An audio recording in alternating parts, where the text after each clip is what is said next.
नमस्कार, संघर्ष वृत्तवाहिनीमध्ये आपलं स्वागत। घेऊया ठाणे आणि आसपासच्या परिसरामधील घडणाऱ्या महत्त्वाच्या घडामोडींचा आढावा। श्री गजानन विजय ग्रंथाचे कथारूप निरूपण गजानन महाराज भक्त परिवार मुलुंड यांच्यातर्फे 25 आणि 24 जानेवारी रोजी आयोजित करण्यात आलेलं होतं। प्रकाश दामले मुलुंड आणि आदरणीय अमोल कितकर ठाणे या गुरुशिष्य जोडीने अगदी अभ्यासपूर्ण आणि रसाळ कथारूपी निरूपण केलं आहे। ही 2 दिवसांची निरूपण सेवा उत्तम प्रतिसादासह संपन्न झाली। वसंत पंचमी ते रथसप्तमी या शुभ काळामध्ये हे निरूपण ऐकायच्या मिळालेल्या संधीचं श्रोत्यांनी सोनं केलं आहे। सर्वत्र मागी गणेशोत्सव सुरू आहे। नवीन वर्षाचं सर्वत्र विविध मनोरंजनाच्या कार्यक्रमाचं आयोजन केलं जात आहे। शनिवार रविवार 26 जानेवारी 3 दिवस सलग सुट्ट्या होत्या, म्हणून लोक विविध ठिकाणी सहलीला जात असतात। या कार्यक्रमाला जात असतानाही या लोकांनी या कार्यक्रमाला उत्स्फूर्त असा प्रतिसाद दिलाय। 24 तारखेलाही सकाळी सर्व संतांना आवाहन पर दासगणू महाराजांची भूपाळी म्हणत निरूपणाला सुरुवात झाली। भूपाळी आणि अल्पपरिचय निवेदन तसेच महाराजांच्या लल्लकरीचा अर्थ आणि 25 तारखेला आभार प्रदर्शन प्राची संत यांनी केलंय। दुपारी भोजन प्रसादाचा आस्वाद घेत भक्त मंडळी तृप्त झाली। 25 तारखेला रेणुका, प्राची, आरती आणि ज्योती यांच्या ग्रुपने भजनाने सुरुवात केली। आरती आणि भोजन प्रसादाने कार्यक्रमाची सांगता झाली। मध्यानंतर अस्मिता केतकर यांनी महाराजांच्या आरतीचा अर्थ सांगितला। उत्तम ऐकाव्यास उत्सुक होत श्रोते आणि ज्ञानाने परिपूर्ण वक्ते असा प्रीतिसंगम अनुभवण्यास मिळाला। आलेल्या सर्व श्रोत्यांचं आणि वक्त्यांचं अभिनंदन करण्यात आलं। उत्तरोत्तर असं सुंदर निरूपण ऐकायची संधी अनेक भक्तांना प्राप्त हो अशी महाराजांच्या चरणी प्रार्थना करण्यात आली। कळवा खाडी किनाऱ्यानजीकच साकेत येथील मोकळ्या जागेवरती ठाण्याच्या माजी जिल्हाधिकारी डॉक्टर अश्विनी जोशी यांच्या संकल्पनेतून जैवविविधता उद्यानाची उभारणी करण्याचा महत्त्वाकांक्षी प्रकल्प गेल्या वर्षी हाती घेण्यात आला। 2018ला पूर्णत्वास आला होता। मुंबईतील महाराष्ट्र निसर्ग उद्यानाच्या धर्तीवरती 2.5 कोटी रुपये खर्चून ठाण्यातील कळवा खाडी किनाऱ्यानजीक साकेत भागामध्ये उत्तमराव पाटील जैवविविधता उद्यानाची निर्मिती करण्यात आली। सामाजिक वनीकरण विभाग आणि सार्वजनिक बांधकाम विभाग एकत्रितपणे हे काम पूर्णत्वास नेलं होतं। खाडी किनाऱ्यासाठी जैवविविधता राखण्यासाठी येथील 5.26 हेक्टर भागामध्ये या उद्यानाची निर्मिती करण्यात आली। फुलपाखरू उद्यान, निवडुंगा उद्यान, औषधी वनस्पतींची बाग, रोज गार्डन, कारंजे, रॉक गार्डन, वनस्पती रोपवाटिका, प्रदर्शन केंद्र, पार्किंग, स्वच्छतागृह, प्रशासनासाठी इमारत अशी विविध उपयुक्त माहिती प्रदान करणारी संसाधने या ठिकाणी उभारण्यात आली होती। त्याचबरोबर विविध सोयीसुविधांनी सुसज्ज असे निसर्ग माहिती केंद्रही येथे उभारण्यात आलं होतं। सामाजिक वन विभागाच्या अखत्यारीत रोपवाटिका, निसर्ग उद्यान, रोज गार्डन, बांबू प्रकल्प येथील मूलभूत सोयीसुविधा तयार करण्यात आल्या होत्या। कळवा परिसरातील नागरिक फेरफटका मारण्यासाठी या उद्यानाचा वापर करत होते, मात्र या उद्यानाच्या देखभाल दुरुस्ती अभावी सदर उद्यान हे बकास झालं असून त्या उद्यानात बसवण्यात आलेली खेळाची साहित्य, स्वच्छतागृह यांची दुरावस्था झाल्याने बाजूला असलेल्या अनधिकृत झोपडपट्ट्यांमुळे या उद्यानाची दुरावस्था झाली आहे। रोज सकाळी फेरफटका मारण्यासाठी येणारे नागरिक या ठिकाणी येण्यास टाळाटाळ करत आहेत, तरी प्रशासनाने या उद्यानाच्या देखभाल दुरुस्तीकडे लक्ष केंद्रित करावे अशी मागणी नागरिक करत आहेत।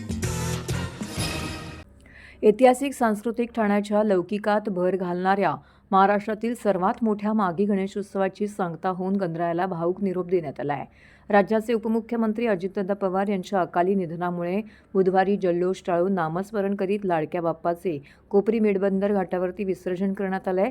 विशेष म्हणजे या गणेशोत्सवाच्या सांगता सोहळ्याला राज्याचे मुख्यमंत्री देवेंद्र फडणवीस अर्थात सर्वांचे लाडके देवाभाऊ येणार होते, मात्र दुःखद घटनेमुळे अत्यंत साधेपणाने उत्सवाचा समारोप केल्याचं महोत्सवाचे संस्थापक निमंत्रक तथा भाजप जिल्हाध्यक्ष संदीप लेले यांनी सांगितलं। मागी गणेश जयंती निमित्त वंदे मातरम संघातर्फे ठाण्यातील पाचपाकाडी येथे 22 जानेवारीपासून भव्य दिव्य गणेशोत्सवाचं आयोजन करण्यात आलं होतं। पुण्यश्लोक अहिल्यादेवी होळकर यांच्या त्रिशताब्दी जयंतीचं औचित्य साधून यंदा मध्य प्रदेशातील अहिल्यादेवी होळकर किल्ला येथील प्राचीन गणेश मंदिराचा भव्य देखावा साकारण्यात आला होता। यंदा या महोत्सवाचे 4थे वर्ष असल्याने उत्सवादरम्यान दररोज विविध सांस्कृतिक कार्यक्रम, व्याख्यान, भजन, मुलाखत असे वैविध्यपूर्ण कार्यक्रम आयोजित केले होते। दरम्यान बुधवारी राज्याचे उपमुख्यमंत्री अजित पवार यांचे विमान अपघातामध्ये अकाली निधन झाल्याने आयोजकांनी गणेशोत्सवाचा समारोप कोणताही गाजावाजा तसे जल्लोष न करता अत्यंत साधेपणाने केलेला आहे। सजवलेल्या रथामध्ये लाडक्या बाप्पाला विराजमान करून संस्थे कार्यकर्त्यांसह शेकडो भाविकांनी शांततेत ही मिरवणूक काढली आणि अखेरीस मेडबंदर येथील घाटावरती भावपूर्ण वातावरणामध्ये बाप्पाचं विसर्जन केलं। दरवर्षी मोठ्या थाटामाटात आम्ही विसर्जन करतो।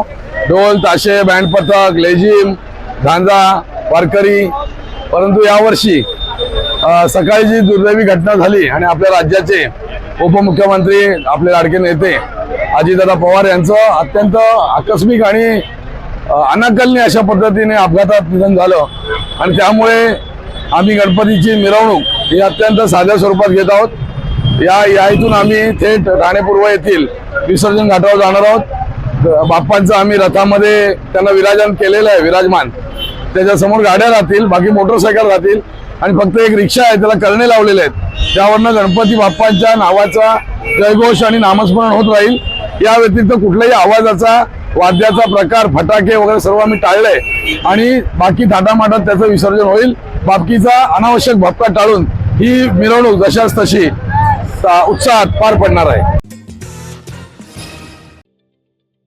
ठाणे महानगरपालिकेचे मालमत्ता कर म्हणजेच प्रॉपर्टी टॅक्स भरण्याचे आवाहन। सन 2022-23 या आर्थिक वर्षाचे मालमत्ता कराचे म्हणजेच प्रॉपर्टी टॅक्सचे बिल ठाणेकर करदात्यांना महापालिकेमार्फत आर्थिक वर्षाच्या सुरुवातीस म्हणजेच माहे एप्रिल 2022 मध्ये देण्यात आलेले आहे। तथापि अद्यापही काही करदात्यांनी मालमत्ता कर महापालिकेकडे जमा केलेला नाही। सध्या आर्थिक वर्षाचा अंतिम टप्पा सुरू झाला आहे।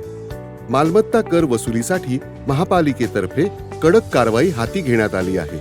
या अंतर्गत जंगम मालमत्ता, टीव्ही, फ्रीज, वाहन व इतर जप्त करणे तसेच स्थावर मालमत्ता वॉरंट बजावून जप्त करण्यात येत असून मालमत्तेचा जाहीर विक्रीद्वारे लिलाव करून कराची रक्कम वसूल करण्यात येत आहे। मालमत्तेस पाणी पुरवठा करण्यात येणारे नळ संयोजन खंडित करण्यात येत आहेत। त्याचप्रमाणे थकीत मालमत्ता करावर 2% व्याज आकारले जात असल्याने भरावयाची रक्कम वाढत आहे। आपला मालमत्ता कर propertytax.thanecity.gov.in या लिंकद्वारे तसंच गुगल पे, फोन पे, पेटीएम याद्वारे ऑनलाईन पद्धतीने करण्याची सुविधा उपलब्ध करून दिली आहे। शनिवार, रविवार व सार्वजनिक सुट्टीच्या दिवशी नागरिकांना मालमत्ता कर भरणे सोयीचे व्हावे याकरता महापालिकेचे मालमत्ता कर संलग्न कार्यालय या दिवशी कार्यान्वित ठेवण्यात आलेले आहे। तरी मालमत्ता कर वसुलीची अप्रिय कारवाई टाळण्याच्या दृष्टिकोनातून मालमत्ता कर भरून महापालिकेस सहकार्य करावे। धन्यवाद।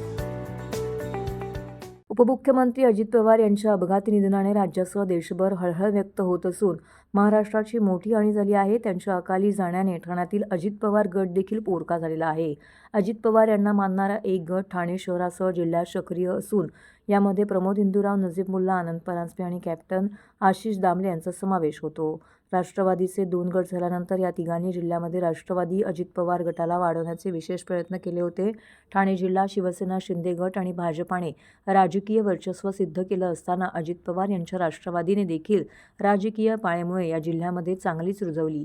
साधारणतः 2014 नंतर अजित पवार यांनी ठाण्यामध्ये विशेष लक्ष देण्यास सुरुवात केल्यानंतर त्यांना मानणारा कार्यकर्त्यांचा नवीन गट तयार झाला। प्रमोद हिंदूराव हे अजित पवार यांचे अत्यंत खास जवळचे मानले जातात। त्यामुळेच राष्ट्रवादी दुमंगल्यानंतरही अजित पवारांना साथ दिली। नजीब मुल्ला आणि आनंद परांजपे यांनी केवळ साथ दिली नाही तर ठाण्यात राष्ट्रवादीच्या घड्याळाची टिकटिक कायम ठेवली। ठाण्यात राष्ट्रवादीचे भव्य कार्यालय सुरू केलं, त्यावेळी अजित पवार स्वतः उद्घाटनाला आले होते। नजीब मुल्ला आणि परांजपे यांना महत्त्वाची पदं दिली। विधानसभा निवडणुकीआधी नजीब मुल्ला यांना मुंबऱ्यासाठी तब्बल 50 कोटींचा विशेष निधी दिला। मुल्ला यांना पराभव स्वीकारावा लागला तरी आता महापालिका निवडणुकीत त्यांनी 8 नगरसेवक निवडून आणले। ही ताकद अजित पवारांमुळेच त्यांना मिळाली होती। बदलापूरमध्ये कॅप्टन आशिष दामले यांना राज्यमंत्र्यांचा दर्जा असलेले परशुराम आर्थिक विकास महामंडळ दिले। या जोरावर दामले यांनी बदलापुरात राष्ट्रवादी अजित पवार गटाचे उपनगराध्यक्ष पद मिळवलं। एकंदरीत जिल्हा शिवसेना भाजप हे 2 पक्ष आपली ताकद वाढवत असताना राष्ट्रवादी अजित पवार गटाने आपले अस्तित्व अधोरेखित केलं होतं। कोणताही हस्तक्षेप न करता अजित पवारांनी आपल्या शिलेदारांवरती दाखवलेला तो विश्वास होता। त्यामुळे या शिलेदारांचं राजकारणही केवळ अजित पवार या एका व्यक्तिमत्वाभोवतीच फिरत राहिलं।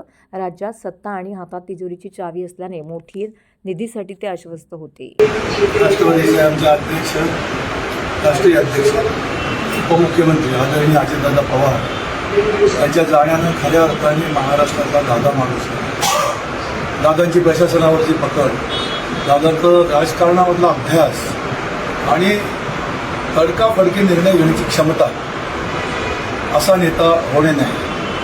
त्या कार्यकर्त्याला काय हवंय काय नको हे दादा नुसते त्या दादांच्या समोर गेला होतं, असं एक नेतृत्व होतं। दादांच्या नेतृत्वात काम करताना एक वेगळं सुख होतं, कुठच्याही परिस्थितीचं बंधन नव्हतं आणि काही झालं, चुकी झाली, काय झाली, दादांचं एक खंबीर पाठबळ असं नेहमीच आहे।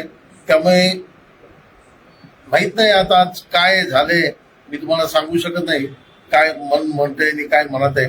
पण एक आहे की राजकारणातील पुढच्या आयुष्यात खूप मोठी पोकळी निर्माण होईल. ठाणे महानगरपालिकेच्या स्वतःच्या पाणीपुरवठा योजनेतील किरवली येथे मुख्य जलवाहिनीमधून पाणी गळती होत असून सदरची पाणी गळती बंद करण्याचे तसेच इंदिरानगर संपाची साफसफाई करण्याचं नियोजन करण्यात आलं आहे. त्या अनुषंगाने उद्या शुक्रवार 30 जानेवारी रोजी सकाळी 9 पासून दुपारी 3 वाजेपर्यंत 6 तासांचा स्वतःच्या पाणीपुरवठा योजनेचा शटडाऊन घेणं आवश्यक आहे. परिणामी सदर दिवशी मेस्टेम प्राधिकरणाचा पाणीपुरवठा झोनिंग करून सुरू ठेवण्यात येणार आहे. त्या अनुषंगाने शुक्रवार 30 जानेवारी रोजी सकाळी 9 ते दुपारी 3 वाजेपर्यंत Ghodbunder road, Vartaknagar, Ritu park, jail, Gandhinagar, Rustomjee, Siddhachal, Samtanagar, Siddheshwar, eternity, Johnson, Indiranagar, Srinagar, Lokmanya Nagar, Savarkar Nagar, Upadevi Pada, Kisan नगर इत्यादी भागातील पाणीपुरवठा 6 तासांसाठी बंद राहणार आहे. या शटडाऊनमुळे पाणीपुरवठा पूर्वपदावरती येईपर्यंत पुढील 1 ते 2 दिवस कमी दाबाने पाणीपुरवठा होण्याची शक्यता आहे. तरी नागरिकांनी पाण्याचा योग्य तो साठा करून ठेवावा, महापालिकेत सहकार्य करावे असं आवाहन महापालिकेच्या वतीने करण्यात आलेलं आहे. तर हे होतं संघर्ष वृत्तवाहिनीचं आजचं बातमीपत्र. उद्या पुन्हा भेटू याच वेळी याच ठिकाणी ताज्या घडामोडींसह. तोपर्यंत नमस्कार.